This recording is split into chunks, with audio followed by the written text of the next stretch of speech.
you doing it already? Mm-hmm. Oh, wow. And it's better to get this going as soon as we can. Hello, welcome to the Zooming Hoosk podcast, and I'm your host, Dustin Husky. And that's Curdan Sourpuss. Always making sourpuss. Yes, very much. This is care of your mom. What is? Coconut. Aw, Good. You get to make noise too.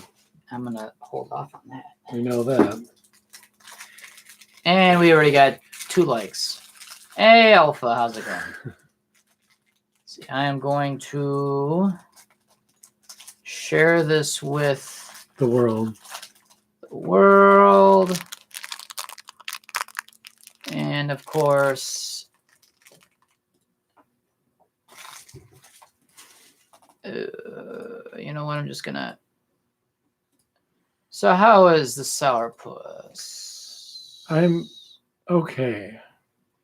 Are you okay? I'm okay.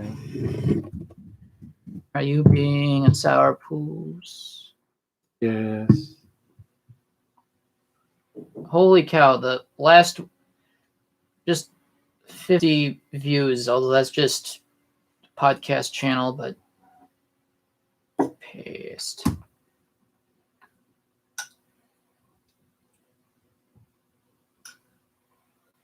Okay. And it's the taco.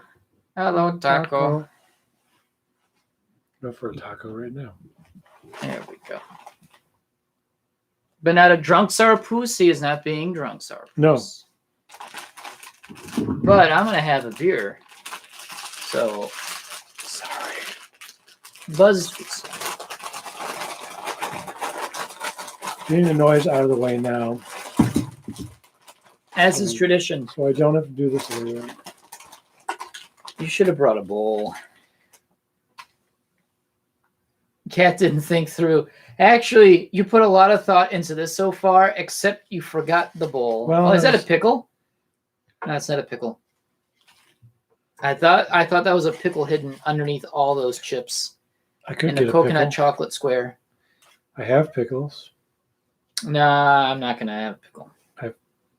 Someone that I met. Your friend has a pickle? No, it says that pickles are disgusting and they shouldn't exist. Sounds like he don't like pickles. Nope. I don't have my phone. Notes. Be back. Aw. What did I do with my phone? What did you do with your phone? Oh, I left it right here. Yeah, so this is actually the proper place to be when podcasting is. This is the Zooming Hoosk studio. Any kind of- place is proper. Right, but this is normally where it all kind of began and where most of all the These are episodes get recorded anyway. Well, yeah, our original podcasts were always recorded right here. I would say a good 90, actually I would say a good 98% of them.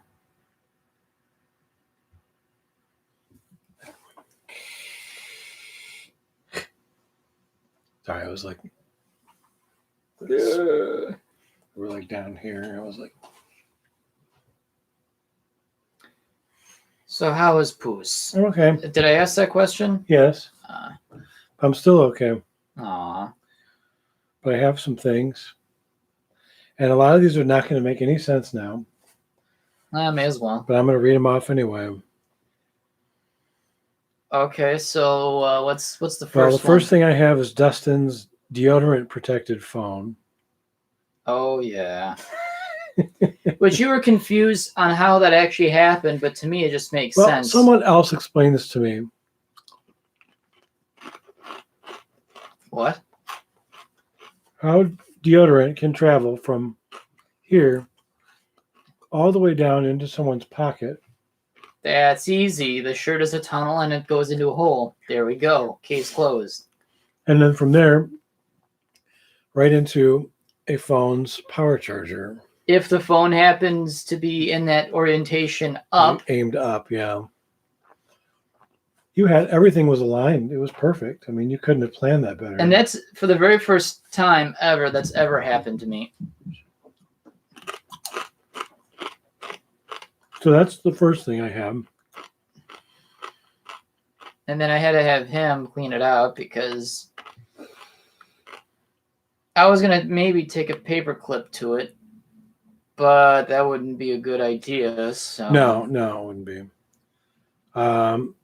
This is weird. Spit it out. Dustin's penis phone? I don't remember what that was about. Actually, I don't even know what the hell that is. I don't know. You have a penis phone, apparently. I mean, there was a lot of penis on my phone until I decided to. That's what it was. We were cleaning our phones. I think just my phone was just kind of like getting angry at the fact that it's seeing so It much was penis. angry, and now it's okay. It's better now, Well, right? it's still on fire, but Since you cleaned it? yeah, now it just heats up even more efficiently.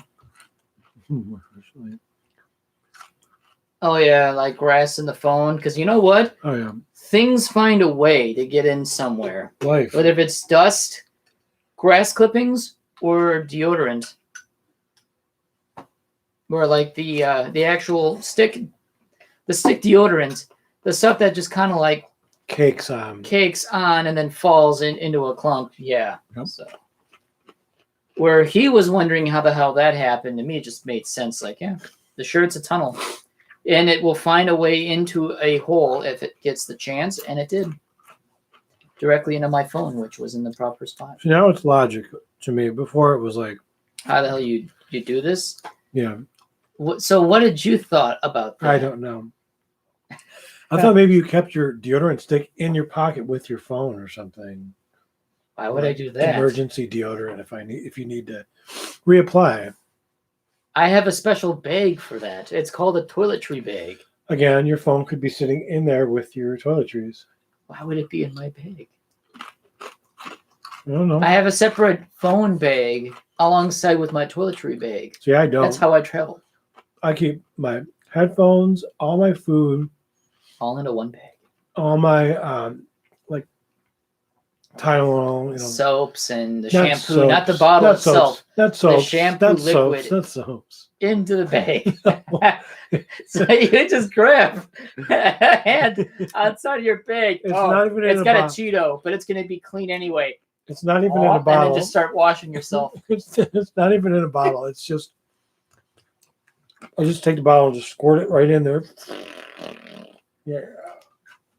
I'm going to get clean. And everything else is clean. I'm talking about for my work.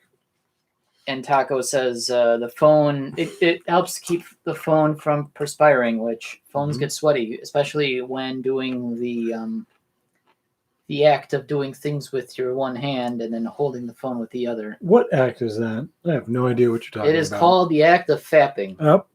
Yeah, I'm just going to go straight into it. There is Pawing. just pawing. You're going to be doing a nut. Both your hands get sweaty doing that. Yeah. Then this came up because they keep playing the song at my job. Okay. So caught up in you, little girl. What's your name? Oh, that so song. Caught up in you, little girl. That is pedo song. That is a very disturbing song. It's another pedo song, and they play it at my job. 38 special. 38 special. Yep. More pedos. Or pedos. Actually, pedophile. Oh, it's in America they say pedophile. Pedophile. A pedophile. A pedophile. But yeah, it's just a lot of those songs. I probably shouldn't be doing that on podcast. It's already live. We can't edit that. It's literally now just a clip of me saying. You may as well start chewing away, and hopefully the amount of noise would help cancel out whatever you just said. No, it was pretty clear. Yeah, that's what you just said. I was quoting. Doesn't matter now. I was quoting IT Crowd. Yeah, there's a lot of bad songs out there that probably shouldn't be played anymore in the context that this is kind of creepy. Yep. Or see now, there are very, very few songs that directly talk about that actually sound incredibly good. Right. Both are police songs. Which song? Roxanne, which is about prostitution. I think I don't know the full gist of the lyrics and what they mean. I literally think the song is about Roxanne, you don't have to put on the red light, and my Sting voice, which is amazing. Nope. I think it's literally a song about some dude saying, "Hey, Roxanne, don't. You don't have to do. You don't have to do that. You can keep your clothes on to have a good time. You can keep your clothes on and suck my dick still." And then there's Every Step You Take, which is a song about stalkers. But you know what?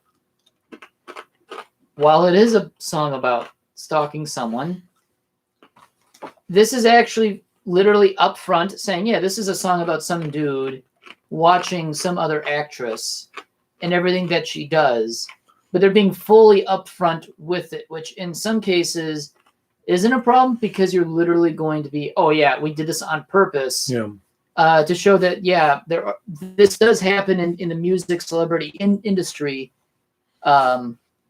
Hell, shit, you can say Popufers, which I'm so glad I do not have stalkers anymore, because I can say this, it's not fun. It is pretty awful. You know, I always thought that song would be really well used in a horror film setting. Except play it incredibly slow. Yes. How creepy is that? Now that would be creepy. The way how the song is actually played is quite wonderful. What are the words to it again? I have no way. I'm not singing it more. What song was it again? Every step you take. Yeah. And then there's other songs out there that do not, that are beating around the bush. Yeah. That are absolutely awful. Yeah. That probably after a few thousand playthroughs or playbacks on a radio station, there has to be someone which, like, this is not normal. Why should we have to play this song on the air? Yeah. So here's some other things, Mm-hmm. because we've already kind of gone through those before. Ray, the Uncut Penis Manager. This is somebody that works in my store. What's the context of this? We call him Ray, the Uncut Penis, because... Oh, his face looks like an uncut penis. Well, he's bald, but I'm not judging people that are bald. The problem actually, is, if someone is bald and you want to go for that uncut look, just draw like a gray line for like a shadow at the very, very top. Think of like a Friar Tuck haircut where it's like you're totally bald on top, but with like with hair, except you go whoop, full bald. You have a little gray ring around the top of your head to mimic a shadow, a 3D shadow on your baldness self, and fly through the air. No. Making pussy sounds. No. That's to replicate the very, very flabby, or not flabby, but very, very loose skin. The loose skin of the foreskin flapping in the breeze while you're traveling. We already have that sound. You record it whenever you do laundry and you slap that sock. Oh, there we go. Yeah. Okay. So we just got to add. Actually, there we go. Yeah. So, yeah, we have Ray. Yeah. The reason that he looks like an uncut penis is because when we were still having to wear masks, he was one of those guys, and I'm sorry, again, I'm not trying to judge people, that would wear that thing that you just pull up from your neck and then cover, here and here. Oh, so that's the foreskin. So now that's the foreskin, and then from here up is the tip of the penis, if you will. So really, there's not much foreskin. There is foreskin, but it's not covering full. His full body shape, he's kind of he would be considered not a very long. Cone? No, well, kind of traffic cone. More like a wide dick, but not a long dick. He's girthy. So he has a traffic cone penis face. Like penis head, the whole package from top to bottom. He's just like one. He's one wide shafted penis. Okay, so in that case, he's just a Head to really, toe. really long, weird triangle. Yeah. Like Yeah. traffic basically. cone penis. We also call him turtle penis.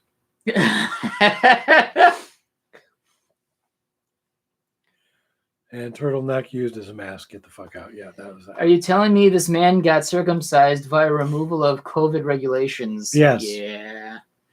Sorry to say. And that foreskin piece is just flying around somewhere or in some landfill. And probably some junkyard person's like, hey, that's someone's foreskin. Oh my God, that should be the terminology from this point on. Oh yeah, that person's wearing a foreskin face mask. Yeah, I'm sorry I ruined it for people.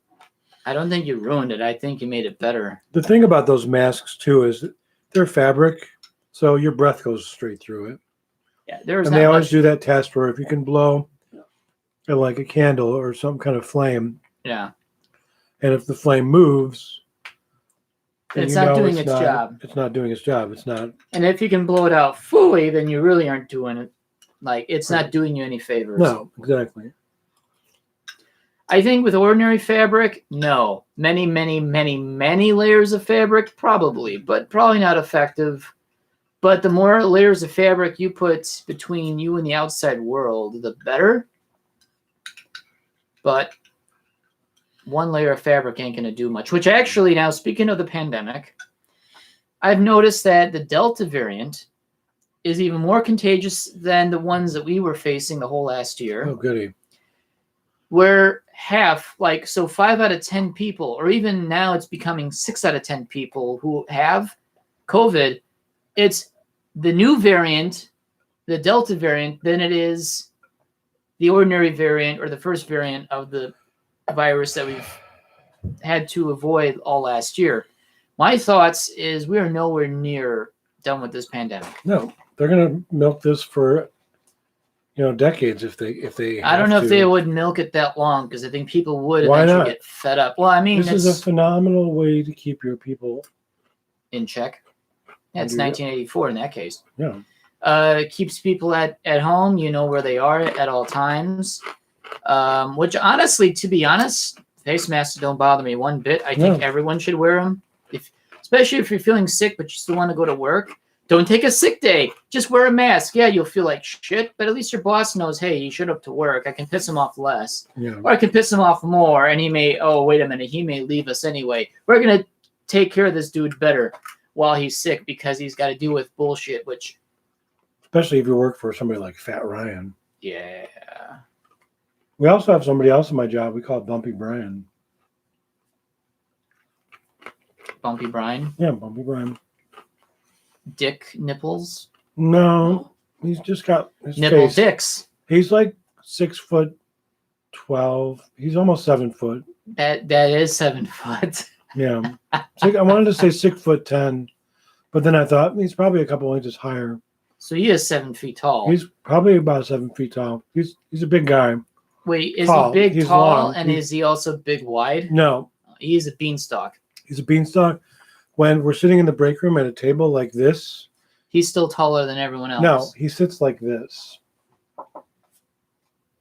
If you're sitting at the table eating your... Oh, yeah, because his knees go so far underneath the table that he has to spread them. So he sits like this and looks at his phone the whole time.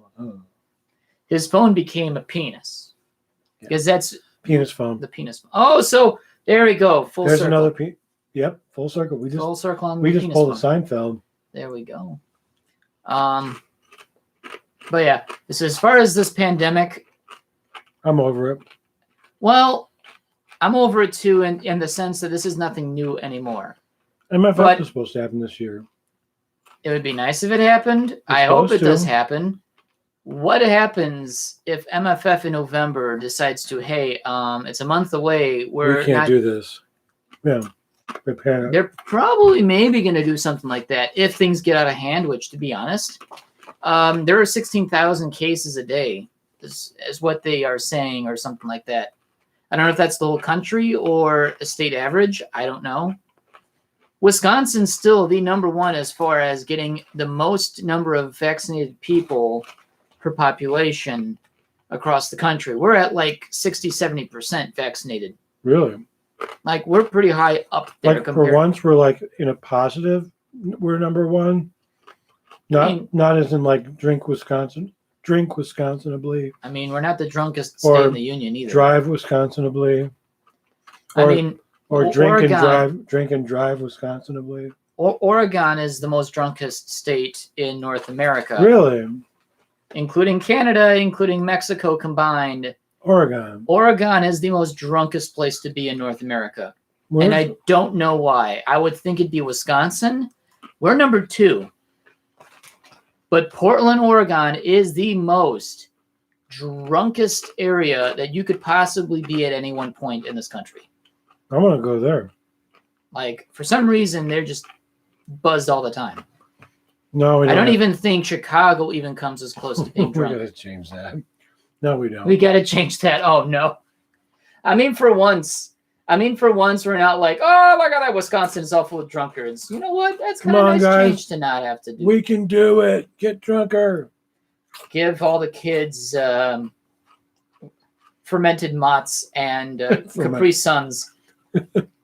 just keep it in the fridge for 6 months and then give it. Okay, Tommy, here's your Capri Sun. Oh, now he's drinking mead, like 12%, even 18% mead, and he's getting drunk off his ass. And he gets on his big wheel and he rams it into a tree. There we go. Yeah, I'm so glad to be vaccinated too. And you know what? If it helps, I'll even take the booster this fall if it means I'll continue, which I never really believed in. Not to say I don't believe in flu shots, because they do work. It's just I never bothered to get them before until now when I realize how easy it is to get this virus and how much it can fuck you up. I'm not taking chances this time, but for the most part, never really took a flu shot. Yeah, as a teenager, I used to always get vaccinated. I wouldn't have now, except that my company paid us $100 to get vaccinated. Shit, if they're going to pay you to get vaccinated, it's worth it. No. That's $100 you didn't have to work for. It's like a day of work. Some red-blooded Americans, that's called communism, to give you money to get vaccinated. Bribery. You know what? Americans are probably the most easily bribed people on the planet. If you tell someone to, hey, I'll give you $1,000 to get yourself vaccinated. Not even the most easily bribed. Eventually, you'll bribe even the most stringiest of conservatives to do what the hell ever you want because it's money. We also are the most easily scammed. Yeah. Well, we're just duped. We're very gullible as a people, but that's just. Yep. I mean, someone will tell you something and say, "Hey, believe me." Like, "Oh, okay, I'll believe you," without ever going through the process of doing your own research to see if that's even true. When someone tells me a fact, do I care enough about the fact? No. So I'm going to go about my day without even ever caring about it ever again. Someone tells me something and I somehow care about what that information is, I'm going to do my own research to see if there's any truth behind it and then make my own conclusions from that. When someone tells me, hey, pigs can fly, it's like, I think you're full of shit, and I believe that. I don't have to dig deeper beyond that. But if they're saying that, I don't know, some other weird half-truth that sounds true, but is probably a lot of fiction in the fact itself, yeah, you do want to make your own research, but Americans, they will believe in anything what the news will tell you, which, honestly, BBC News. They all have some kind of agenda, but to be honest, the BBC is like a high watermark as far as a news agency, because it's international. They can't fuck many things up. Because if they do, they'll never let it down. Or else, CNN, Fox News. That's really all America. Not even North America. I don't even think Canadians even watch any of that shit. Oh God, no. The British. I know Britain has Fox News, and I think they even closed their subsidiary down because not many people end up tuning on to listen to what they have to say either. So really, it's just, I don't know, just silly.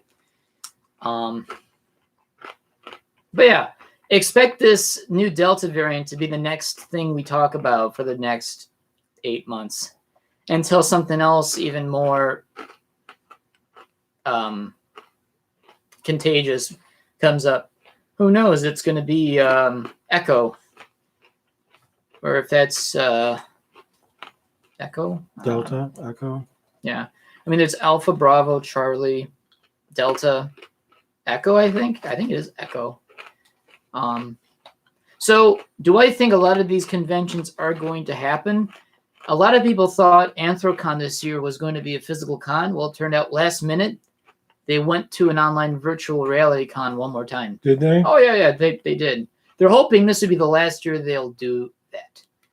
And they put on 15 hours of paneling programming, I don't know, on their website or something like that, or on YouTube, so that way people can still enjoy the con in a panel form, but through their computer screens. So did people actually pay registration pre-reg for that con? And also for the ones last year that wanted to roll it over for the following year, probably.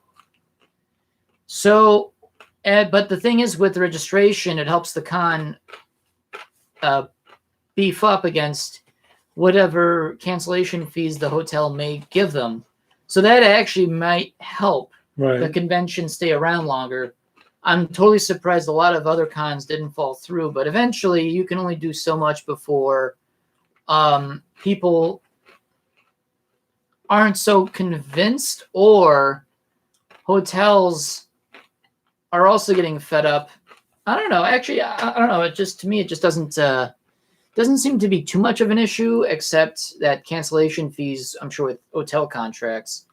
For any other reason, but since pandemic is one that not many things can be controlled, they understand what's going on. Oh, for sure. So if anything, there might be a small fee that they say, hey, look, sorry, this didn't happen again, but you know what? It happens. It's not something of your own control or will either. Right.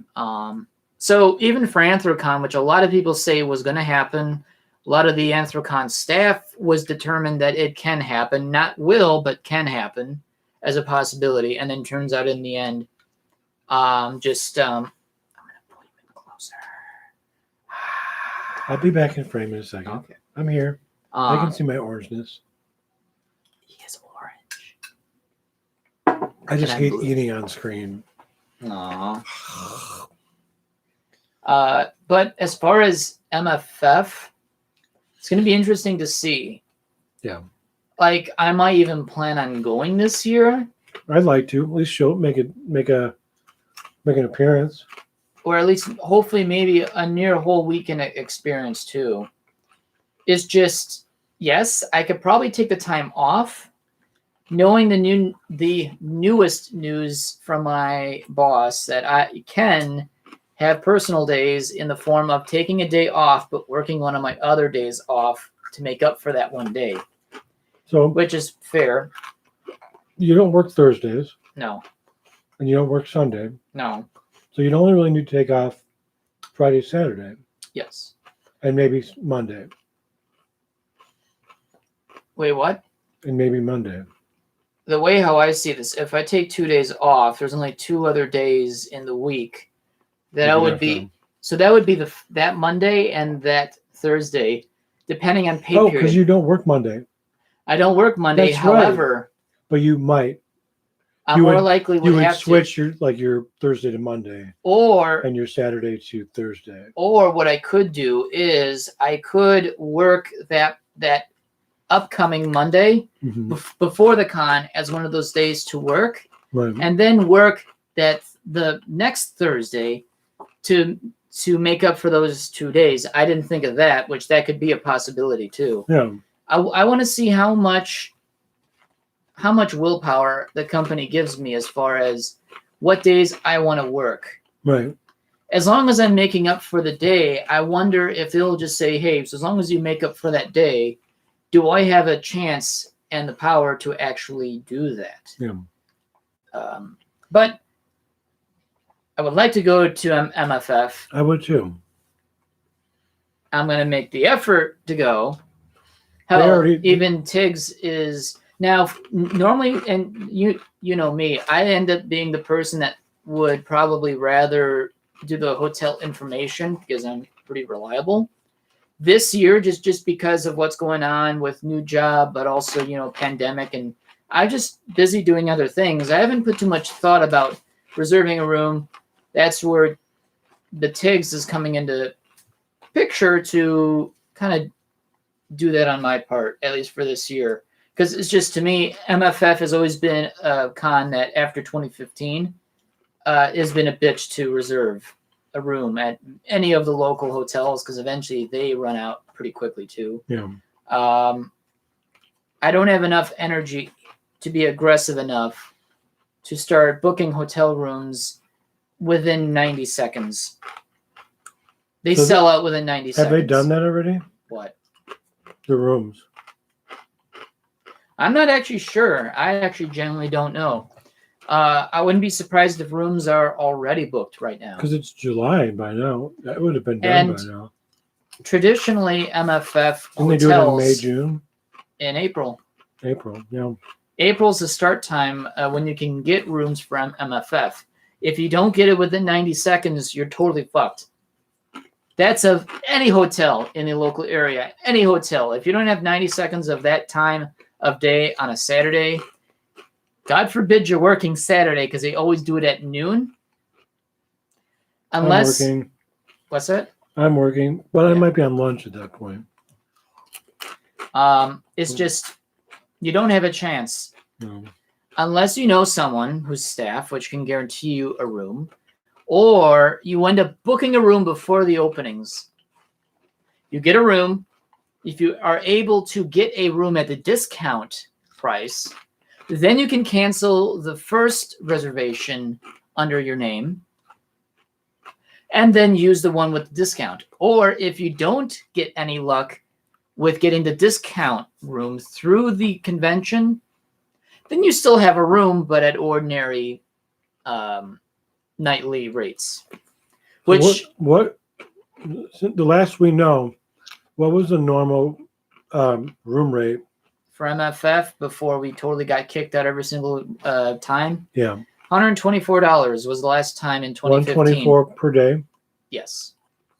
And the discount is Well, that is $124. no. That's What's the normal I have no idea. non-discounted? I have no idea. It's probably 160, 170. Oh, that's not much difference. There is a big difference, especially at that hotel, and every year it's gone up.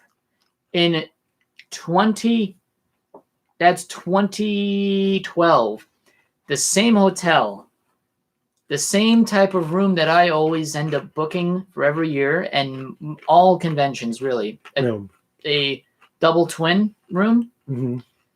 In 2012, my very first time renting a room at any convention was 2012.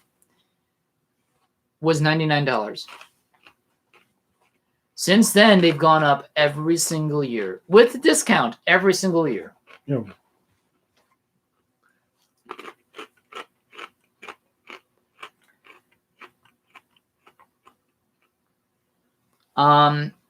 The Tiggs is planning on getting a room at one of the overflow hotels, which, you know what, hell, if it means that I'm going to be there all weekend, I'll definitely, would rather do that. I probably won't bother bringing my suit because, you know what, I don't need that I don't need that wear and tear on a suit. I refuse to walk in filthy, filthy, filthy Chicago in the dead of winter, which, who knows? There may not be any snow on the ground and there won't be any salt. You know what? Okay, fine. Then you're wearing but the moment salt is on the ground and if there's moisture, it'll destroy your feet paws. But the overflows are all connected. Not all of them. Most of them. I think only 2 of them. Well, only 2 hotels, I believe, have that Skyview or the Skywalk. Well, at that point, you would invest in fursuit boots. Or something. You have to make your own sandals. It's just, if you ever noticed in the Midwest, you drive a car, you trail in salty moisture to your car's floor mats.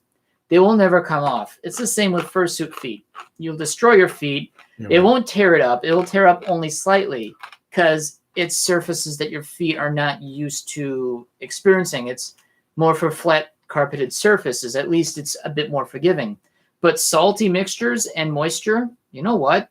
Fuck up your feet. Yeah. And there's no getting rid of it. You have to literally cut it out of the fabric. Yeah. Which, as you know, faux fur don't grow. So you're literally destroying your feet if you don't have any sandals, or I invest in making my own sandals, which I need to find a template to how to do that. Yeah. I'm pretty resourceful. But I refuse to walk around Chicago on bare feet paws. Not anymore. I just refuse to do that anymore. You spend so much money on a suit, you plan on keeping that suit as long as you can, because as you know, people spending $6,000 on a fursuit, it seems. Which, yeah, fursuit makers, they deserve as much money as they can. But to be honest, they're really taking advantage. They're taking advantage of the situation. Not even before the pandemic. Just people want a fursuit, they're going to charge whatever the hell they want from it. To be honest, I would rather support lesser known fursuit makers when they're cheaper. You support them, you get their name out, and you might get a really, really high quality suit because they're going to put their heart and soul into it. Than someone mass producing suits, when really, if you're a mass producing fursuit company, you should be cheaper. You should ideally be cheaper to make a fursuit just because you know how it's done. You can whip them out quite quickly. Yeah, you got talent, you got skill. You should be paid for it. But in the same sense of making a car, would you rather buy a cheap Chevy, which they make bazillions of, or do you want to buy yourself a Studebaker Lark, which they only make a small fraction of, and try desperately to be as cheap as they can? Even though it might be a higher, better quality car because they don't make as many. I don't know. To me, it's fursuit making is not like buying a car. But holy moly, all options are really going beyond 3-4K now. Even like DHC. Someone got a DHC suit that was fully white, was $4,000. Literally. They didn't have to do any. A full-on white German Shepherd Husky suit. $4,000, fully white with pink paw pads. That's $700 more than my suit cost. And you got colors. Yeah, and patterns. See, this industry is kind of taking advantage of people that they don't know any better. Yeah. The thing about it is, though, fursuit builders are in it to make money. They're not. Oh yeah, it's a total business. Yeah, they're not in this business to be a charity. Oh no. They're literally there to make a profit, like anybody else. In fact, cost of materials, you really have to wonder. Oh, I'm sure it all costs that's them expensive. When they're buying it in mass quantity, they're definitely getting better bang for their buck when it comes to that. They're going to sit on those colors and fabrics for as long as the materials are expensive, but when you buy in bulk, at least you don't have to keep buying them constantly. Saves on shipping, so technically you're saving money in the long run by buying in bulk. Yeah. I forget what they call a spool of fabric, a bolt. I think it's a bolt of fabric. It is a bolt. You can actually get pretty cheap when you buy that much fabric on a spool. Yeah. It is the most efficient way to do things, which means in theory, it don't cost that much to make a fursuit. All that is all profit. Yep. Not to say they don't deserve it, but you have to really think.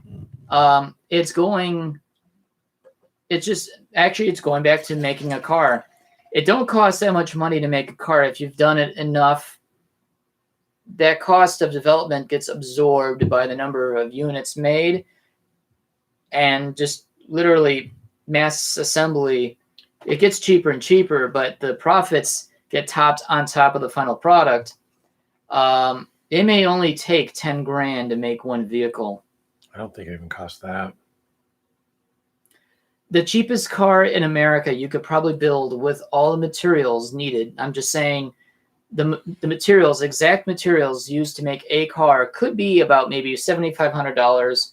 to about maybe $8,000. Yeah. You're still looking at the cheapest car in America, but make nearly double on that as far as profit. And they still think that's not profitable enough, which I don't know what they're doing. We're not being paid as much. And then you add in the financing. Oh yeah, and what the bank And makes. that's all. Yeah, that's all the money that the bank makes and the salespeople at the car dealerships make. Right. Also, too, they say you wonder how much business they really get. The suit output, like DHC, is per year. And I also like to think, too, a lot of that cost. The reason why a suit costs between $4,000 and $6,000, I literally think, is because they're paying the people also making them. In order for them to say, hey, look, you want to have a career with a fursuit builder, which you're not going to get paid much. No. You have to actually really wonder. So you have the fursuit founder who's also making the suits. You may have one or two other people also making suits too. Because I doubt even the biggest fursuit company in the world has no more than 4 people on its roster. I don't know. Or you're paying $10,000 a fursuit to pay for nearly everyone. I don't see that. Do you know how often DHC cranked out suits when they were making mine? How many? How many in a suits month? in a month? Let's see. Just take a stab. Over 12 suits per month. Actually, so in that case, A little over 3 suits. Maybe a little under 3 suits per week.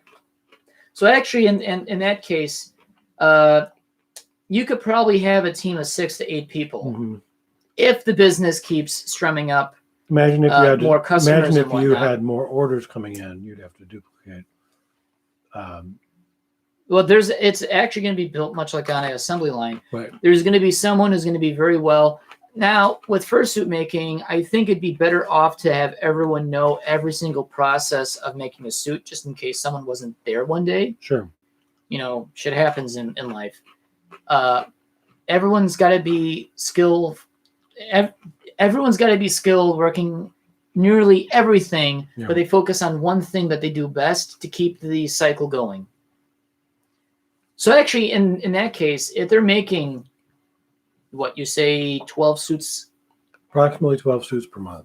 Let me see your phone. I want to get your calculator. Okay. So I'm just going to all right, so there's 12 fursuits. A month times 12 is 144. So let's say the average suit, I'm going to say bottom line. Back then? Okay, so let's say We'll go with back then. back then. Was about 3,400. They're nearly making $490,000 a year. That's actually pretty damn good. Not bad. So okay, now Actually, that's really good. okay, so let's say this, but that also has to come into account of buying materials. So out of that amount, some of that's going to have to get put back into buying more materials. Sure. So none of that is wages. So we said 190. Let's say materials are really, really expensive. So let's say the materials are half is which I actually no. Let's actually go with a third. Let's say a third at most. So that's still $164,000. Okay. So $164,000 is now based on wages, on what you take out of it. Let's say divided by 4 workers, that's $41,000. It's not too great. That's better than the average that I know of, like compared to what we're making. If you're making fursuits, $41,000 is pretty livable. If, in my opinion, that's nearly $20,000, and We're not even $20. factoring in taxes. Oh yeah, that's right. So let's say you think there's more people working. So I don't 6 people. I don't think the materials cost as much as you said. Okay, so let's see. 100 divided by. I think it's only like maybe 100,000. 20. All right, so getting rid of a quarter. So let's say even a quarter of the materials. Actually, what what would you say would be the amount per fursuit? That's probably going to be the cost. Because I'm The putting down cost to make 25 cost to make each suit. compared to the final profit of everything combined. Oh, God, I have no idea. I have no grounds. Okay, so let's actually go with what I think is probably the bare minimum. I'm going to say 10%. You're still looking at $446,000. 40. Let's say this. Even still, divided by 4 people, you're making $112,000 a year. That's between 4 people making fursuits all the time. And taxes, maybe. Let's say even 8 people. That's still $56,000 a year. If you had a team of 8 people making fursuits, that is good money if you think about it. Not bad. I don't know. It's not bad. It's fantastic. I don't know many people making more than 30 grand. I know of maybe 1 or 2 furs in the state. Unless, I would say 4 furs. 4 to 5 furs that make more than probably 40 grand a year. More than that, probably 5. And they're in either really specialized industries or such like that. The rest of us, we're making less than that. Or if anything, barely that. So I seriously think that's fantastic. Among eight people. Yeah. Yeah, and as I say, everybody takes a bite. And that's bare minimum materials. That's like what I think is 10% of that whole cost is the cost of building materials to make each suit. And since many fursuit makers use pourable molds, they're not buying actual green foam pieces anymore. No. They maybe only use it for, shape specifics, but beyond that, they have negative molds that they will use pourable foam to pour into and make their own pieces. It's literally an assembly line. You're making 20 fenders for every 20 doors, 20 trunk lids, 20 body panels, floors, hoods. Okay. They're all going to be exactly the same, so they're all going to bolt on the same way. If you're a fursuit maker and you want to make as many suits as you can and as quickly as you can, you're going to be making every single part the exact same, and it's going to go in exactly the same way. We're going to be looking at DHC fursuits like I would look at Cavaliers from like the 1980s, where everyone knows how they're all put together. In about 20 years' time, all these DHC fursuits that are considered classics, they're all going to oh yeah, well I know how this cheek piece gets glued on and stuff like that. And, they glue it in this sort of fashion because you want to make efficient use of your time and materials. You don't want to put too much stitching or hot glue in a spot where it's not needed. Plus, it's more consumable materials. You want to make it as efficient as you can. Right. They're going to be doing it in the same way over and over and over again. That makes sense. Here's something. I just came up with this today. Okay. I was in the bathroom. Okay. I see where this is going. And what happens in the bathroom? You do a lot of thinking. You squat over a box and you think about life. You squat over a litter box and you think about life. This is what I thought of today. I'm going to ask you this question. Dustin, do you ever take that extra mile and go ahead and clean your landing strip? What the hell does that even mean? By landing strip, of course, I mean that the first half to maybe full inch of the inside of your track.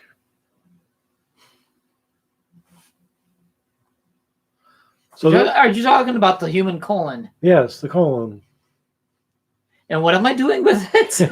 You ever take that extra mile and clean the landing strip So that so that when so what that the fuck? this is so that when you're farting, there aren't as many particles coming out for at least a couple of first. Use a bidet? No. You want to know what I use? Oh my god. Those wipes, Okay. the bro wipes. And what do you do with the bro wipes? And just wrap it around my finger and go up there. You may as well invest in a bidet and just relax yourself and just let it shoot directly Swab. in your ass. You have to swab up there a little bit. It's kind of like testing for the COVID, but in your butt. I just came up with that. We do anal testing for COVID now. Oh my god. You need to relax your ass, sir. Whoa! No, I have never considered doing that. You've never cleaned it? I mean, you wipe. Pre-sex? That's different. That's not different. Pre, I said, not post. Yeah, pre-sex. Yeah. Yeah. You want to clean yourself up there, yeah. Well, yeah. But you do that while in the bathroom doing ordinary ancillary I'm shit. not going to do it just like out in the streets. It's just, I can see you taking a squat on the street. Our totally totally grounded down street outside. And He's like, I can see you like just taking a squat in the middle of the night and planning a deuce. To which everyone's going to think it's a dead animal. I'm in the middle of my produce department. I'm like, I got to clean myself. And squat down. You're a strange cat. It's all right. Lauren says she knows some guy that shoved a carrot up his pee hole. I was not expecting. Out of Lauren. I was not expecting in carrot? that hole. Yeah. I'm like, have you seen a penis hole? How thin was this carrot? I've seen someone put like a D cell. No, not a D cell, but like a AA battery in their urethra tract, and was able to put it all the way in. It's happening. See, we oh my god. Oh god. AA. Take your taco. You say AAA battery? No, with AA. That's wider than a triple. Yeah. We were able to shove it fully in there and took like 2 of them and shoved. Were they trying to power it on? I guess energized their penis. I've seen someone put a Bic pen, squeeze the shaft, and the thing would slide out like a torpedo. This is actually a friend of mine who many years ago laughed at me for ha, you like girls and guys, and then quickly showed me a video of a dude shoving a Bic pen down his penis, squeezing it, and it literally shot out like a torpedo from a submarine with force. This literally escaped that penis like a torpedo tube with force. Cleared the penis. What is wrong with people? I mean, to each his own. To each his own.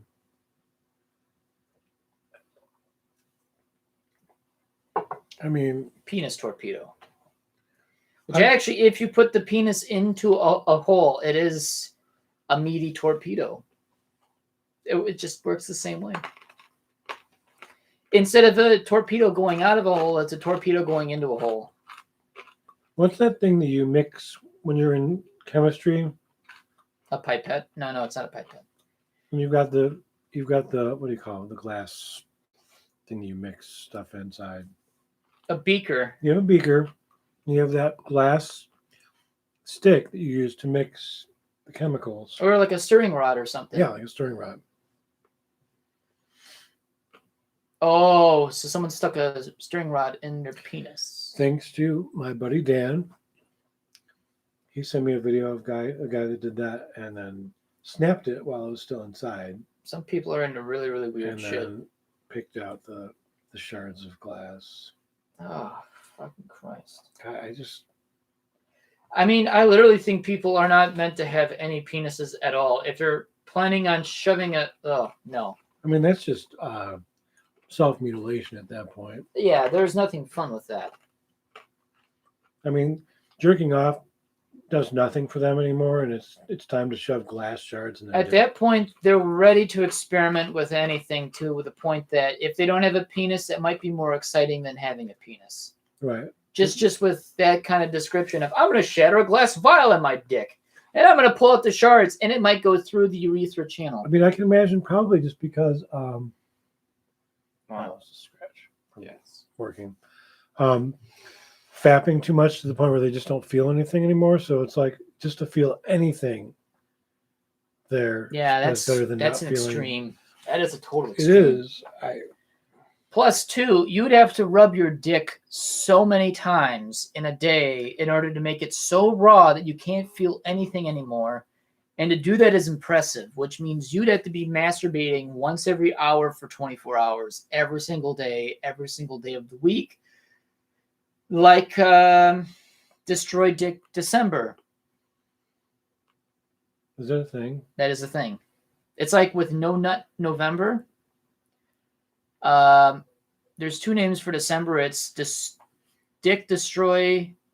No, it's Destroy Dick December. right, and then Deflated Ball Sack. No, Deflated Ball Sack is January. So by that time you've emptied it out. Yeah, which at that point I don't think you're. Well, I forget what exact glands actually produce sperm. By that point, your body's not getting enough nutrients enough to make as much sperm by the end of that month anyway, that you're going to be just coming out pre. In fact, it's only going to be pre. And you know why? Because I've actually done that before. You've emptied the bank? Oh, yeah, multiple times, and nothing really came out. Yeah, it's when you outpace the amount of times you fap versus the amount of sperm is being produced in your vesicle glands. I forget what it's exactly called, but there's a set of glands inside your body. Vesticular? Or something like that. There is a set of glands near your bladder that helps produce the sperm, and then it goes into your testicles and then gets stored when it's being needed to be used or something like that. I don't know. I didn't care so much about biology. I just thought it was weird when my teacher had to prod things with a pick, and it made me very uncomfortable. So, wait, what did they prod? A dead rat. Oh, okay. Yeah, that was not very kosher for me. I just really felt so uncomfortable of him. So what is this? Like, oh, that's a testicle. Why do you have to poke a testicle like that? Oh my God, the poor rat. I mean, the rat's dead, but geez, give this rat some respect for his testes. And Van de France. The testicles are responsible for making testosterone. Yes. Obviously. While testes are coiled masses of tube called... Okay, so technically it's the testicles. Oh, no, it's actually a gland that produces the pre is inside your body. With testosterone. And testosterone and the sperm is made in the testicles. Okay, so maybe... Okay, yeah. As I said, I didn't do well with biology. Didn't really... No. So we actually make little aliens inside of our body. They only do one thing. They only do one thing, and if they're ejected out into the air, immediately die. Almost immediately. Well, I mean, for a few minutes, and then they stop moving because there's no more warmth. Yeah. Because they need to be warm. See, okay, again, Lauren at my job swears that a girl shoved a used condom up in her vagina and got pregnant. If there's enough time, yeah, that's totally possible. She's saying hours later. I'm like, there's no hours way. Later? No. Unless minutes later, yes. But unless that condom was kept in a warm, but even still degrees or whatever. Well, 98.6. Yeah. The problem is with that, body. Sperm don't even last long, even in warmth. It's meant to be used up within, I would say, 5 minutes. Beyond that, there's no hope, and it just dies off. Even with heat, they just give up. Yeah. 2 hours, they were long dead, and they can be warm, but they could just be dead. So. Yep. Okay, so what else do we want to talk about? Because I think you still have more stuff, right? That's it. No. There's one other that you wanted to talk about. It was called putting a cage on you, and how you wanted to fuck a wall, fuck holes in the wall because you will not be contained. I could not wear a cage. You would still fuck something, even if you had a cage on it. You would fuck a cinder block wall. I would probably break the cage off. And probably start like drilling holes just because you just cannot be stopped. Yeah. Yeah, I don't like the idea of cages because you know what? Nothing's getting close to my balls. It really doesn't. Well, it does. I guess it does. But it's supposed to keep the penis from being able to be completely erect. Right. Because there's not enough space in there. For some guys, it's literally shoving it all fully in, smushing it. Yeah. You know what? It's not my thing. Yeah. Don't care for it, but just not my thing. Unfortunately, not mine either. Not judging if anybody's into it. Yeah. Let's see. I fap way too much. I think we all do. To be contained. Yeah. I mean, there are days where it gets bad, just absolute bad. Yep. So, Actually, as we all know, what? As we all know, if you've been hearing the news about car prices going out of orbit and into space because there are not enough new cars being made to satisfy demand, that even used cars are going up in cost, the sourpuss had been thinking about wanting to buy a newer car. Yeah. But I have told the sourpuss to maybe wait off a year or two. Because you know what? This pandemic's been bad with a lot of reasons for inflation of all the things. Oh, yeah. Maybe there's a reason why fursuits lately have gotten so expensive, because those materials used for fursuit making probably got expensive too, because the supply is being outstripped by demand. Or no, demand is outstripping supply. And just inflation, just because. Yeah. So it's just there's not enough new cars being sold. So now people would rather buy a slightly used car to make up for it. It's like, hey, you know what? I still need a car, but everything else is getting too expensive. I'm just going to buy a 1 or 2 year old used model, which oddly enough are going for just as much or even more than a brand new car. It's finally happened with late stage capitalism that we're going the same route as every Eastern Bloc country, where it took you 10, 12 years to buy yourself any car in the East. Yeah. However, it was cheaper to buy a brand new car than it was a used car, because people can buy a used car right off the street, but now paying a little bit more just to get immediate wheels. Right now, it's the same thing now. Cars are just hell. I'm getting letters, although they're obviously pre-written, mass-produced letters, auto-generated. There's no human mind. We at Rust Arrow Kia want to buy your Kia Forte 5 wagon because we need that model. So you want a model of my car for people that don't want to buy that type of car because Kia discontinued the hatchback version of the Forte because it didn't sell as many units. Now people want them. Now all of a sudden people want them? What is up with that? What is up with that? Maybe they shouldn't have discontinued it. Maybe people should have bought more of them when they were still being made. And then they wouldn't have discontinued it. Why am I going to give up my car for someone else to own? And for me to be put into a model of a car that I don't want. Right. Now, seeing where things are going in this country, even the humble Toyota Corolla has a CUV variant called, I think it's the Toyota Corolla Active or something like that. A lifted 4x4, similar sized vehicle that has very little resemblance to a passenger car, but more to an SUV, but on a smaller scale. Now it's becoming apparent that Americans would rather just buy lifted up SUVs with 4x4 traction, which, okay, yeah. But the thing is, front wheel drive does the same job. Not any better, but not any worse. People think that around here, that 4-wheel drive is a get out of jail free card, when It's not.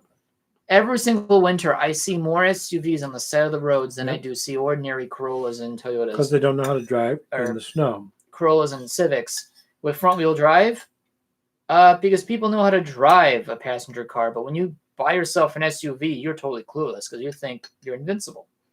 It's the same with pickup trucks. It's like that one time where that one guy did 80 miles an hour in a whiteout blizzard and then found himself 10 minutes later down the highway, spun out into a ditch. Good. While, yeah, I can be friendly with someone, but I'm not stopping my Cavalier sedan in about 18 inches of snow, and I got momentum on my side, and I'm not stopping for anyone if it means I'm going to get stuck too. Yep. Why should I help someone else who got themselves fucked to get myself stuck in the process of helping them? Yeah. No. But the way that how things are going, and if I keep a car for 10 years or 8 years or 10 years, eventually we'll like to get something newer by then. Or if I keep a car long enough, it's going to be like the Cavalier, but I would have to really take care of the body, which may or may not be pointless. I don't know. I guess it really depends on how good a shape the car is at that time. Yeah. But now things are kind of bleak for anything if you want to buy a brand new passenger car. Your options are CUVs, SUVs, and trucks. I can fit your small car in the back of my pickup truck. It's like people, and I see more and more ordinary people driving a truck that probably shouldn't need a truck, but they just do it anyway. I just don't get it. Sabine drove a pickup. She never used it as a pickup. A full-size truck? Full-size pickup. Crew cab? No cab. You mean just a single cab? Yep. Oh, well, that's kind of rare. Because so many people go for the 4-door crew cabs. Maybe it was a 4-door. Because I would say about 80% of all pickup trucks made by any company are all 4-doors anyway. It's to replace the full-size American body-on-frame monstrosity on wheels that people used to buy in droves in the 60s, 70s, and 80s, which cars back then had style and class. I remember when pickups first started with the seat behind the seats. Actually in the late 70s, but really didn't take place until the 1980s when they were becoming a bit more prevalent. Yeah. And crew cabs weren't that popular until the late 90s, early 2000s, which is also when passenger car sales also started taking a dip when people realized, wait a minute, I can buy a 4-door version of a pickup truck. And then everything else started to suck because now people started buying pickup trucks for the only sole reason, I got to pick up Tommy from soccer practice. Okay, son, put your ball in the back of my pickup truck. Because that's a heavy load. No, we're not getting anything dirty in these nice suede seats. Oh, no. Suede seats in pickup truck. Oh, my God. I don't know if they picked that up. I just started the lawnmower. I'm going to call that from now on. The lawnmower. Kurt and lawnmower poos. It's actually emitting the same amount of fumes too. Yeah, I can see it. Oh yeah, it's green gray gas. It's rising up.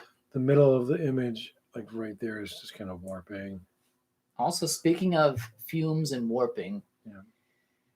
Lately down here, and almost the whole house smelled like a substance. Not so. Well, I guess it's legal now, kind of. In some states. This substance is what you think it is, but we're not going to name it. A semi-legal substance. Semi-legal. And for some reason, actually was Saturday morning. I woke up and I thought, my pits must stink.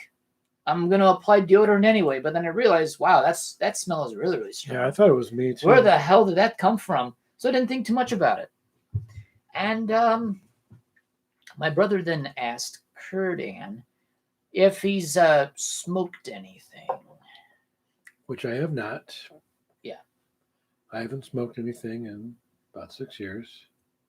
And I haven't smoked since the scientific experiment of 8 years ago. For science. And for science. And for science. So that smell lingered on for probably 30 hours. Or that, or we've gotten so used to it, it's still in the air and we still have like ignored it to like right now. I don't know where it came from. I thought maybe it was Mom. I thought maybe it could have been Eric, but I don't think he does that. No. The only thing he said to me was just don't do it inside. I like how he said that. Which I thought was funny. But I'm not judging anybody. And I would if I did smoke, if I did have a shit, the woods. You're better off doing it in the woods where it's just open area, but no one has to see you. I don't want to be I just want to bring that into the house. Get this. Someone on my bus was literally smoking a joint at the bus stop. Literally took a puff, put it out on the ground, put it in his pocket, and then got on board. Yeah. It ranked the whole bus. Skunk. Oh, yeah. But you know what? I stopped giving a fuck because you know what? It's smells just like skunk. It's just North Milwaukee. But you know what? Screw it. Everyone's doing it. Why should I have to care? Yeah. Ray at my job. The other Ray. There's two Rays. Not the Husky. No. Not the Husky, and not the penis manager, the uncut penis. So there's a third Ray. There's a third Ray, Black Ray. Comes into the store. He works at 6. I get there at 4. Comes in, clocks in, goes back out to his car, smokes up, comes back in, eyes red. For probably the first 6 hours. 5-6 hours of a shift he's got. Pink eye. I guess if it allows you to enjoy the job, I guess why not? Yeah. I mean, he ain't driving anywhere, and the effects probably don't last. He's not driving, but he is pushing a cart that he could run people over with. But that's not driving. That's not driving. And then there was Bill at my old store that was drunk every day. Now that's more dangerous. I don't know. Yeah, I don't know. It depends on what he's doing. If he's using a forklift to pull a pallet down off of the top of steel, yeah, that's dangerous. That's dangerous. God. He flattened somebody because he couldn't. I couldn't tell if I was clear from the steel yet, so I just tried to lower it, and it tipped over. And there's no more Bill now. He got flattened. Poor Mr. Bill. Poor Mr. Bill, which is. I don't think many people get that reference unless you've watched enough SNL to just kind of. There's anybody in here. What's that? Is there any? There's one person. Yes, and I think it's Alpha. It's Alpha. It's probably Alpha. He probably fell asleep. Maybe. Wake up, Alpha. King. Alpha King. King Alpha. Where is King Alpha anyway? California, I think. Wow. That's right. We discussed that before. Yeah. I mean, you do have like all the intricacies. You have Poos, and you have a Hoosk. And I have another Hoosk. And then you have a Hoosk on a poster. What do you call it? What is it from? That is Nordgard from Watch. And then you have the Honey Bears. The Honey Bears, which came from a poster from my dad, which I ended up finding and then said, you know what, fuck it, I'm hanging it. I don't. And then you've got another Hoosk. I got 2 Hoosks there. Another Hoosk. Yes. And then you've got chemicals. And then if you move your head slightly, you will see an egg grenade hanging on the corner. Wait, right there. So. Yes, Honey Bears. Honey Bears. It is apparently a group of dancers. Cheerleaders that like to show their butts. Not really. No.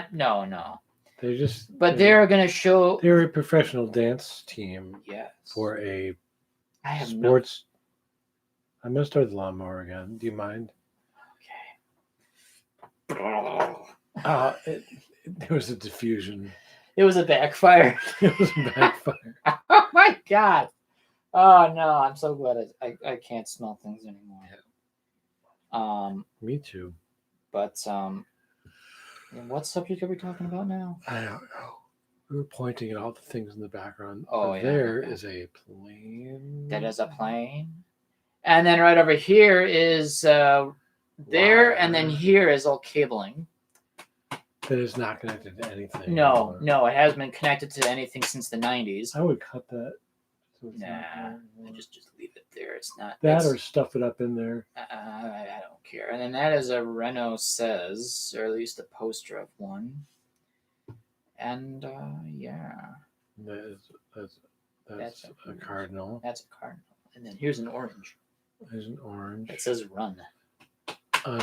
You. It's not what you think it is. Does this image get superimposed, or does it stay like this? I actually have no idea. I just have no idea. I would think not, because it's live.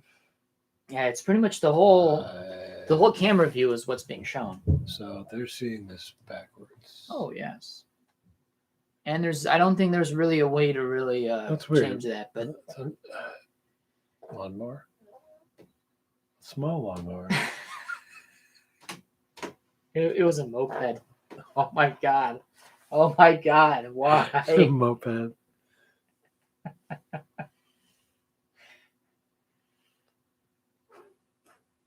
You are like lubed up, because I can just imagine like butt cheeks like whoa whoa whoa. I don't know. I could just think of like. I cleaned my landing strip, so there shouldn't be any. That's why you're so easily like able to rip things without the fear of like loading your pants. Oh no, we're on the subject again. Yeah. Full circle again. No, this needs to change. No, it does. I shove things in my butt. Apparently, clean your landing strip. It's still like. So then, is the tip of a penis a nose of an aircraft? There's like week old like cleaning cloth still in there. That's where I left that. You just go on a date with someone who is not a complete kind of loser, but they're like notice like, oh wait a minute, you have a towel shoved up your ass. Ooh. You know that what's your brother use for blowing his nose? A handkerchief. Okay, so he's gotten fancy. All right. I could keep a handkerchief up there. With your initials as a calling card. Yeah. Sorry, but this wasn't going to work out, and just have like a brown stain. I go running. Why? I go running. Why? I go running. I don't have any pockets because it's just, me and my running gear. But I'm like, I have something. Hold on. Reach in and then pull out handkerchief. Oh no. May have a few spots still on it. Oh god. But it's clean. I mean, I get off the subject.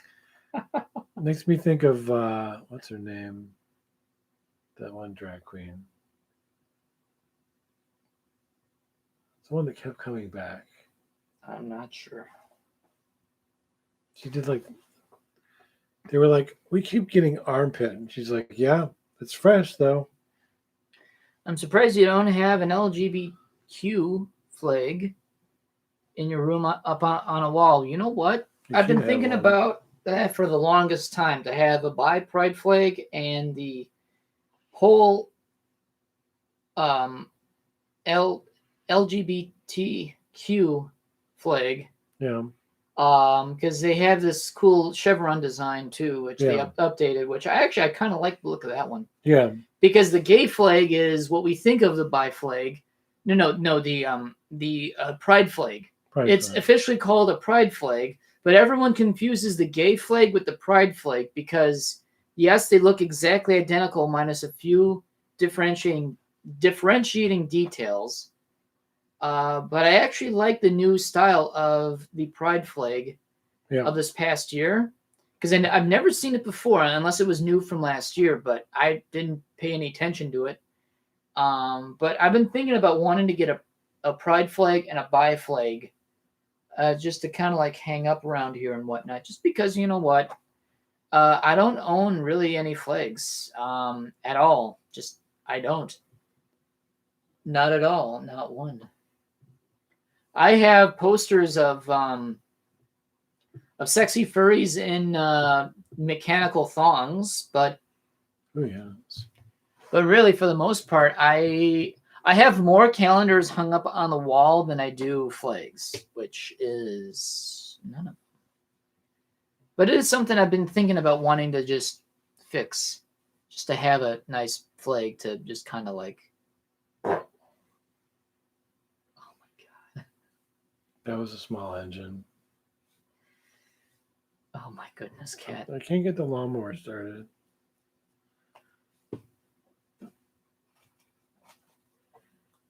So, yeah.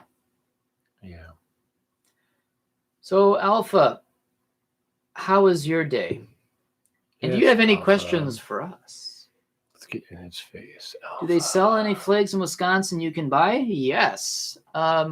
Really, in Wisconsin, buy all the flags. But specifically, if you're looking for Wisconsin flags, there is the City of Milwaukee flag that looks really, really retro. That was maybe one of the first ideas of like, I would want to buy a flag. It'd be that one because it just looks so cool. It looks like a vaporwave sunset that is both like blue and gold. And it looks really, really pretty. Oh, that's good. Actually, so far today has been fine by me just because I'm off of, well, today's an off day. Just kind of doing a bit of some cleaning and getting some stuff put away and whatnot. Just finally, I have a weekend. I'm not doing anything, which honestly is kind of nice. I've been wanting a weekend just to not do anything. That is a picture of a dude, and oh my god, that is a well-sculpted dude. That butt looks like two balloons. That's impressive. Butt cheeks like that would probably like make a perfect, I don't know, like a bench clamp. It's all tatted up. I thought that was a scrotum, but a scrotum is nowhere in sight.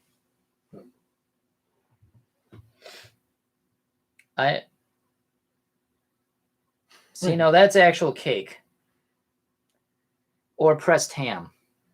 Pressed ham.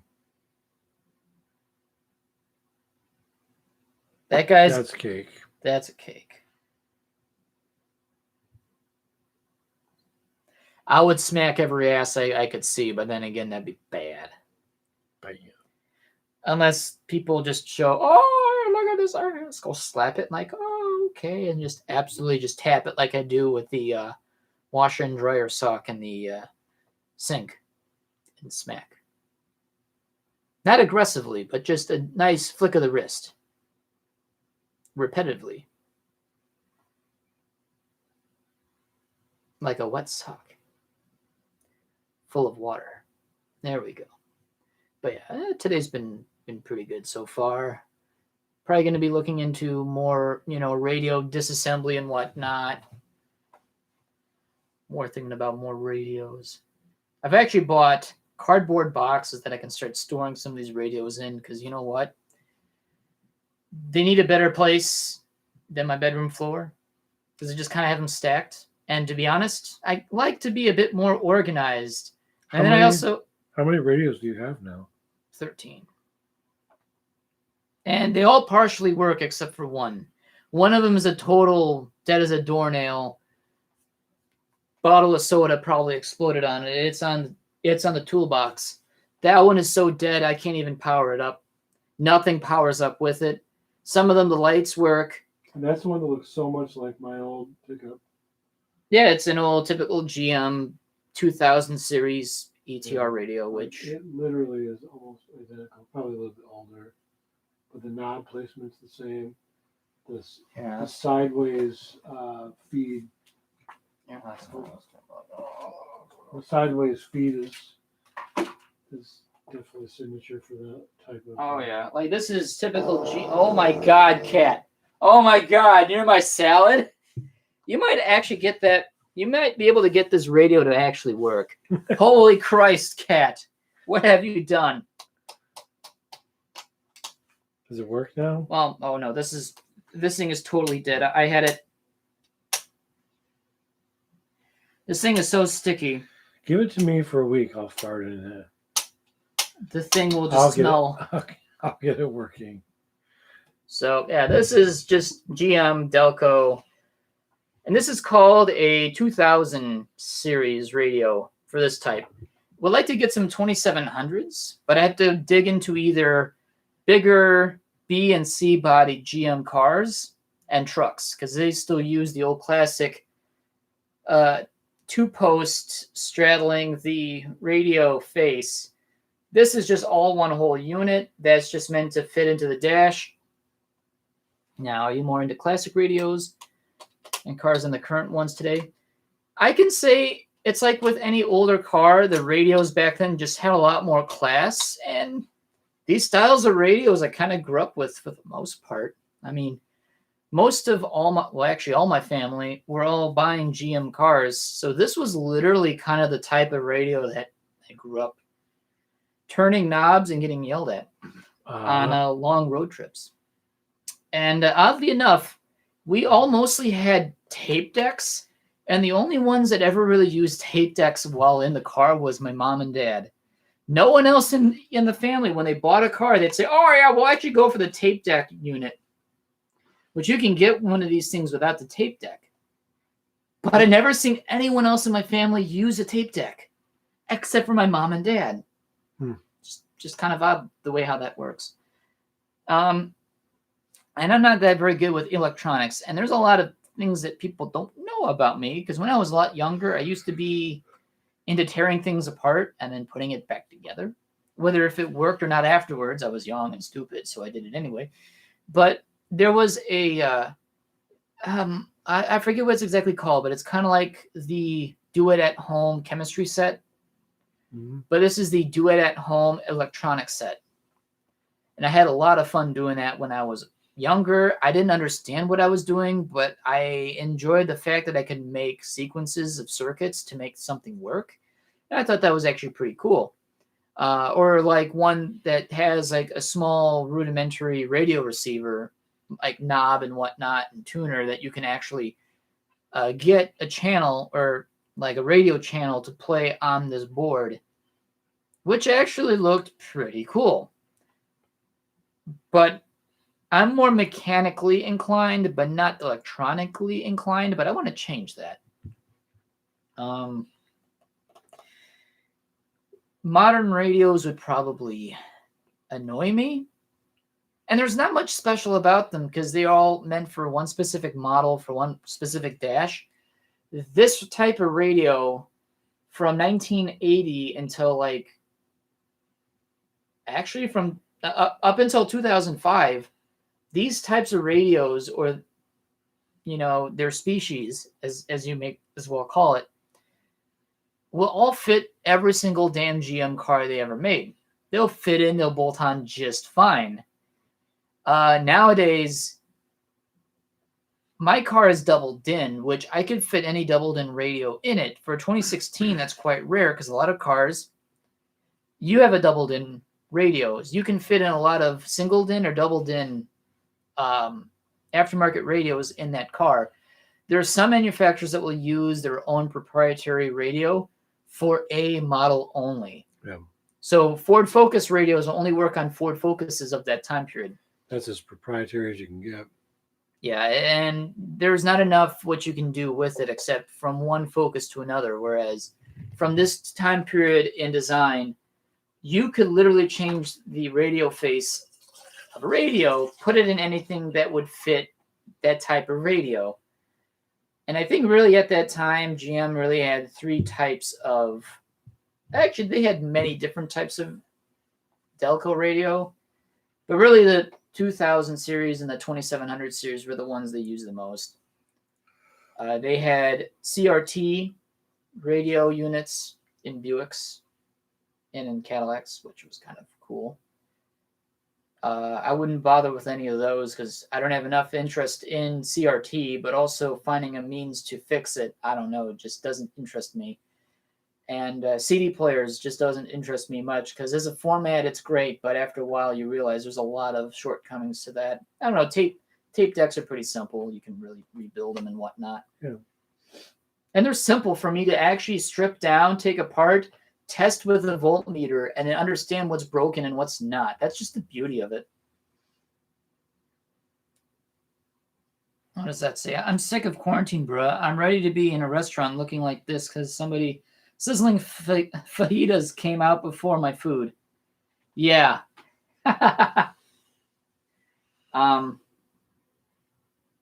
Wait, you want to go a little bit down there? Oh, wow. Text you can't see. The text totally bled. Yeah. But you can wow. They can see him looking like, what? That's wild. They got their fajitas before my food. And they're always the people that ordered your food after you came in. They get seated, like you've already been sitting there for 10 minutes and they just walked in and then sizzling fajitas. I think also too, sizzling fajitas is pretty simple. Pretty simple to make anyway. It's just literally throw things in a pan and then bring it out to them. But, and then hope they don't touch it, or hope they're not too drunk and touch it. Right. Oh yeah. I'm starting to feel a little bit tired. Okay. And should probably start getting ready for bed. We've been on for half an hour. Yeah. Half an hour, hour and a half. That's a plug for the electric blanket. I've never seen you unplug it before. Because I've actually decided to live without the plug thing. I wonder if jukeboxes are still a thing. Yes. Very much. And bars, it's an easy way to make a little bit of money along the side.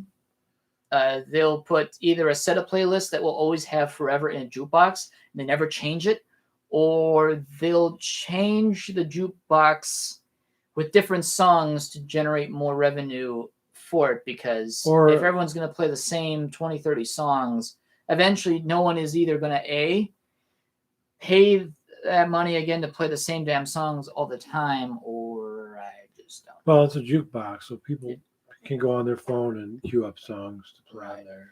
The ones in the walls that, or no, it's not the wall. I guess they have wall units and they have the old jukebox type ones where it's like the touch screen. You put in a few dollars, a $5 bill or a $10 bill or a 20. You have this much money to play around with, and you can pick whatever songs based on cost on what you want to play. Right. Now that's perfect because you can play practically everything. If it's in the music library, which I think is the whole library that you come with that jukebox type. And I think after a while you can update it for newer songs made after that jukebox if you wanted to. Yeah. You can then put $20 worth of credit into a machine, pick whatever songs you wanted. You can even pay a little bit more to have your song play next, which a lot of people tend to do. So it's just this perpetual, I want my song to play next. And that's kind of the norm, which is kind of fun because you have more options to play whatever songs you want to play, which I feel like almost every antique store that we've been to has had some variant of jukebox. Right, a derelict one. Yeah. There's probably a reason why it's there. Yep. But people will buy them and repair them and sell them again for double, triple than what they paid for. Yeah. If they can make it work,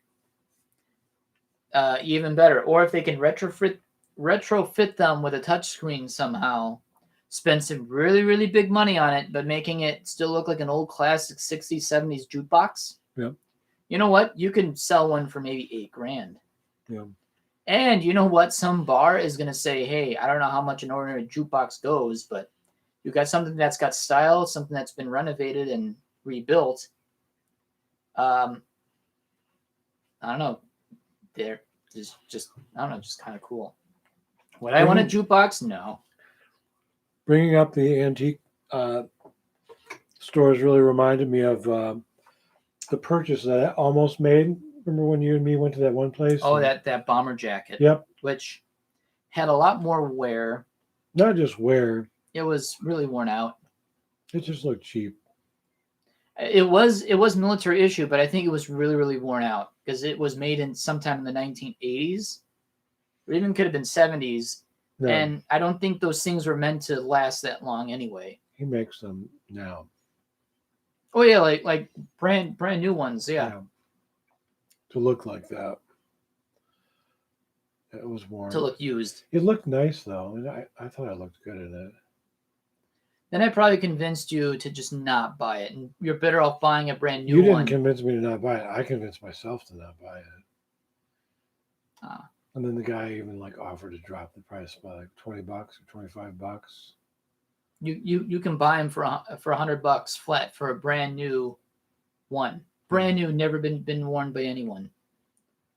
I figure, especially now, knowing who I am and what I do, my farts, I should wear a bomber jacket. It's all about you and farts.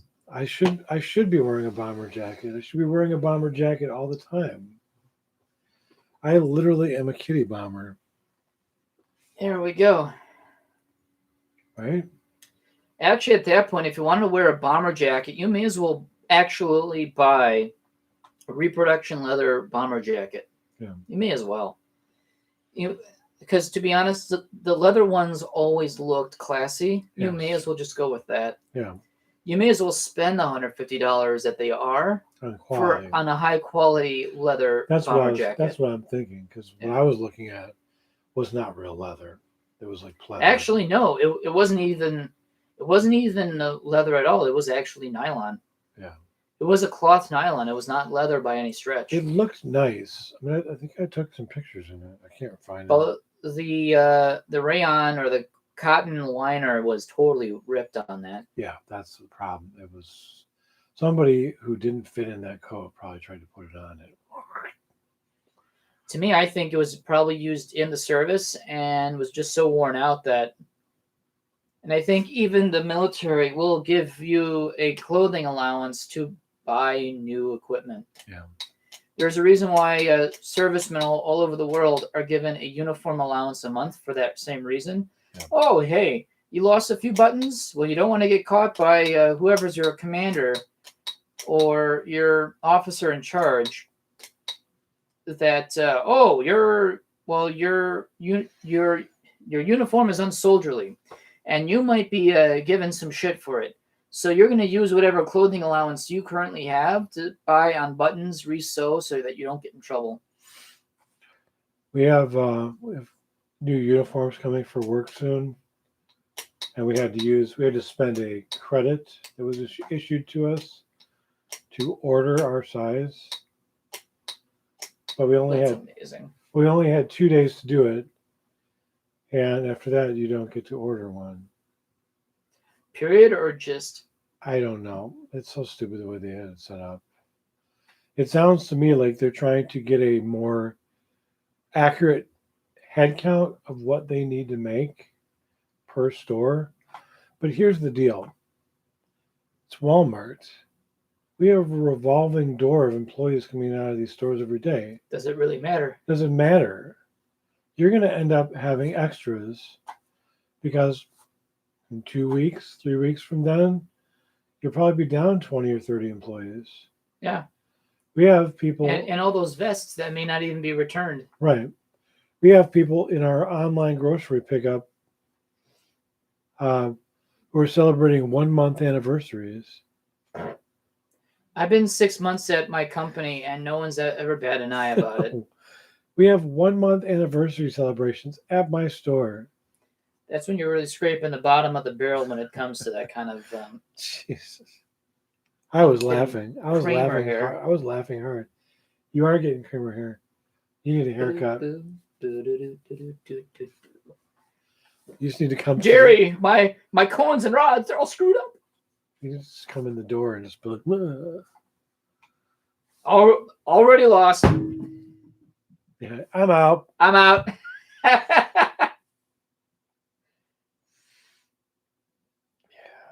But yeah, 1 month anniversaries. That's pretty sad. Happy 1 month anniversary. Yeah. Oh.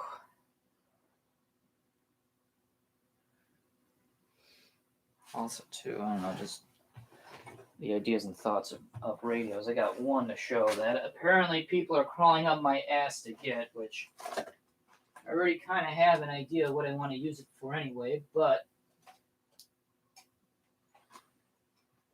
which I figured these were going to be uncommon anyway. So this one is an ETR, which is electronic tuning. This is MTR, or manual tuning. And this is a pretty rare 2000 series variant. It's not even backlit. Like this panel would be backlit by like 3 bulbs. Yeah. I've tested this thing so many times, and there's not a single bulb in this whole thing, except maybe the tuning window. Yeah. And they're probably all burnt out. But this thing actually does work, which is incredible. But this is my holy grail of apparently radios that I'm so glad to have found in a junkyard. It's just missing the knob. I want to twist my knob. No, they're all Okay. dusty and dirty. Okay. And I'm allergic. He is allergic too. Very, very. Don't blow on it. Don't. Please don't. I'm leaving. But this whole case, I am no expert on this. I only started collecting these recently, but you learn enough very quickly. And this is the only time where I've seen a GM 2000 series radio that actually has 2000 stamped or etched into the bottom shell, which I've never seen before. Normally, these are never marked as 2000 series radios, except for this one, apparently. Sure is. And they only made these for 2 years. No, 3. They made these for 3 years, and then they stopped because no one else was ordering them. And this came out of a diesel Tornado, but just eye candy. Not diesel. Not diesel. Needs a little bit of work, but it still works. But not diesel. yeah, I'm not an expert.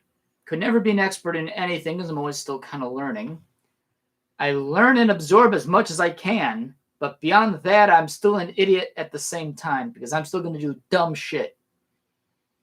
Mostly dumb shit. You haven't blown any circuits yet, so I'm impressed. I haven't.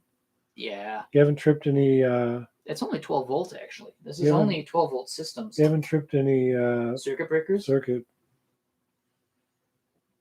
breakers. Yeah, if I can find a replacement knob, then this would be a fully complete set. Re-bend this top panel, because when I ripped it out of the car, it fought me the entire way, and it was a giant pain in the ass. I still got it out. Okay. I'm going to sleep. The cat needs to sleep. Yeah, I have to work tomorrow. And I am going to probably still organize a bit of this place. But it's a fun little side hobby that my theory is that these things don't need much to really get working again, unless this thing is going to be a guinea pig where I can just tear apart fully and just play around with, because I am not too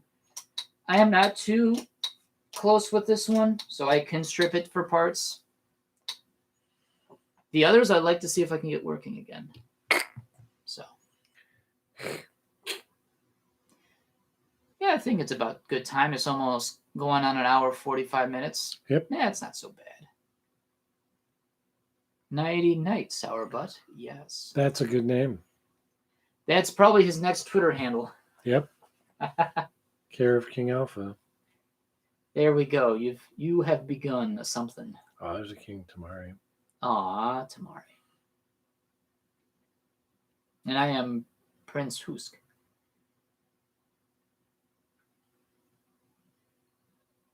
I don't follow him. He doesn't follow me. Cat things.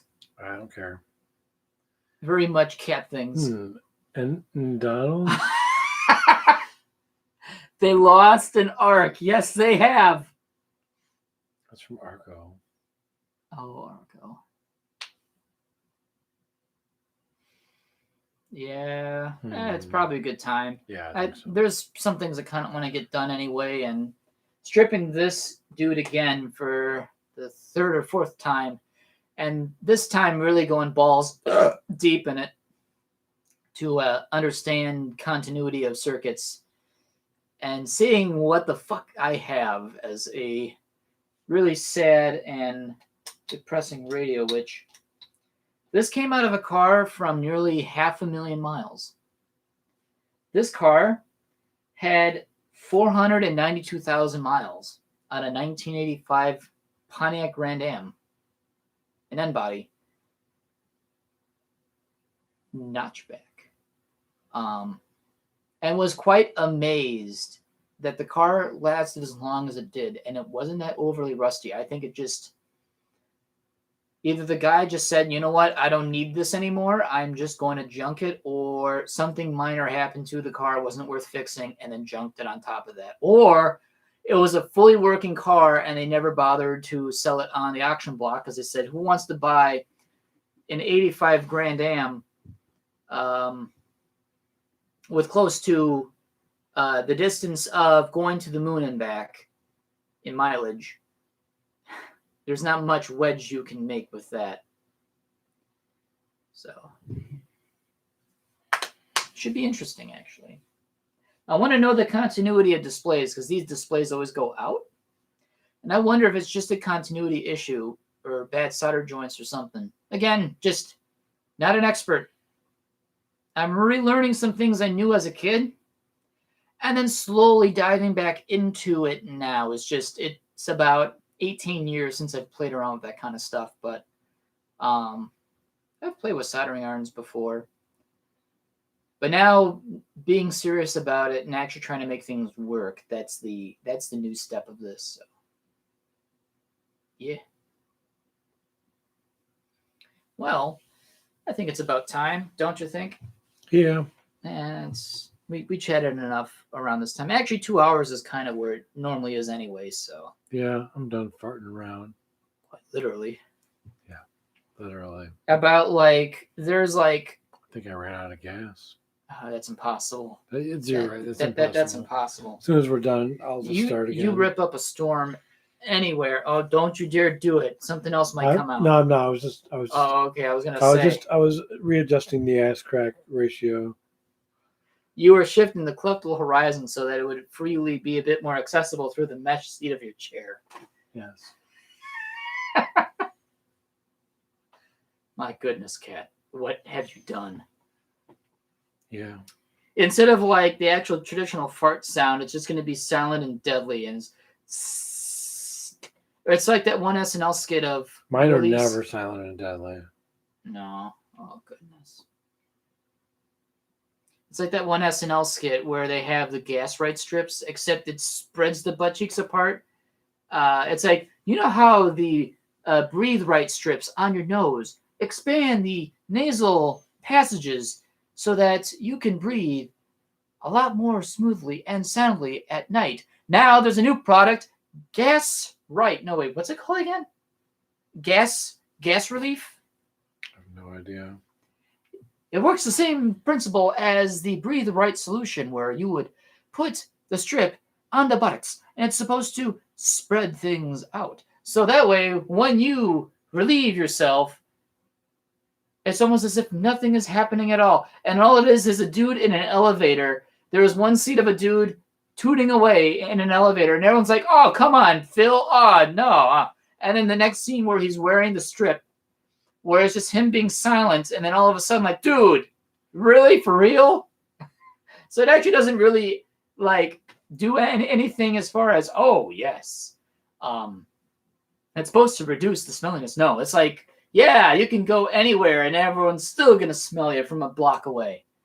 Or it's like, stanks. Thanks, stanks. And it's just... Stinks instead of spanks. Spanks. Instead, it's called stanks. Yeah. And all it is some dude farting into a pair of underwear And all it is making his ass look bigger. Stinks. And then he finally gets home, he undoes his pants, and all of a sudden it blows out of the side of a building. It's like, oh, thanks, Stanks. Then And there's he's like covered in soot. there's the opposite. Oh my God! You're wearing Stanks, man. Dude, why? Well, how does that still happen? How the hell does that still happen? I was repowering the engine. Oh my God. Go, Moto, go. Oh no. Oh, no, Moto. Oh, Oh, no. no, Moto. Then there's the opposite. Steve-O from Jackass. Well, lights his own farts. No, Oh. well, he did that too. But remember, he goes to the piercing tattoo place. Oh, he got his butt cheeks pierced together. Oh God. He's like, that's it. Close the trap door. No more shitting. oh So my they God. pierced, and then they pierced. It was like And it it's like was- those industrial bars. Or Yeah. I forget what they're called. The industrial piercings, which furries with ginormous ears get. It's not just to look cool, but also to keep the form of the triangle above your head. his face when the needle goes through. Ah! Yeah. Yeah. And then when they pull it out, it just oozes blood. God, that Some show. weird garbage, man. I love that show. My dad loved that show. That's incredible. Fred absolutely loved it. He cried. He laughed so hard. I'm so glad I was able to share that with him.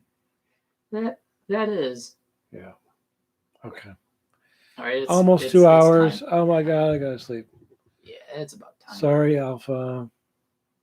Sorry, everyone has to listen to Sorry this. that your face is melted off. Oh my God. This cat's got a lawnmower up his ass. I need to get a new chair. It's all brown. Yeah. It's all projectileness in your underwear. Thank God Oh I my can God. clean it. Good thing you got a clean landing strip, which if you're listening till now, again, goes full circle. Just strangeness, man. Just absolute no. I swear I'm gonna challenge one day. Dragor? Yep. He makes fart jokes, so you have a chance too, yeah. Yeah. I may earn respect. You from him. actually, I think just doing some of the farts you did on this show, Just tonight alone. That's a You- small tip of the iceberg. you would knock Dragor on his ass That I'd like to see. to say you are king of flatulence. They're gonna call me sourbutt from now on. No sourpuss, no sour hoosk, sourbutt. There we go. Thanks, Yeah. Alpha. Thank you, Alpha. My weekend is still kind of beginning anyway, so it's not so bad because I have until Tuesday. So, Tuesday. Yes. Yeah. Yeah, it's about time. So Yep. anyway, I'm gonna do the final address. So unless you have anything else to say, Let nothing. me check with my other end. Nope, we're good. Okay. This has been another LiveCast episode of the Yeah, Zooming yeah. Hoosk podcast. And once again, I'm your host, Dustin Dusky. I'm Kurt and sourbutt. There we go. All right. And thanks for tuning in again to this weird show. Hopefully we'll do these a lot more often now that I'm trying to find more work-life Well, balance. So Stuff like this, but not like this. no. Not We like always seem to go this. back to This. flatulent fecal matter Yeah. for subject matter. Why? Why is it always like this? Because Because it has to be. we're human. It's shitcast. Oh, God. Anyway, thanks for tuning in, and we'll catch you next time. Do we want to end it now? Yes!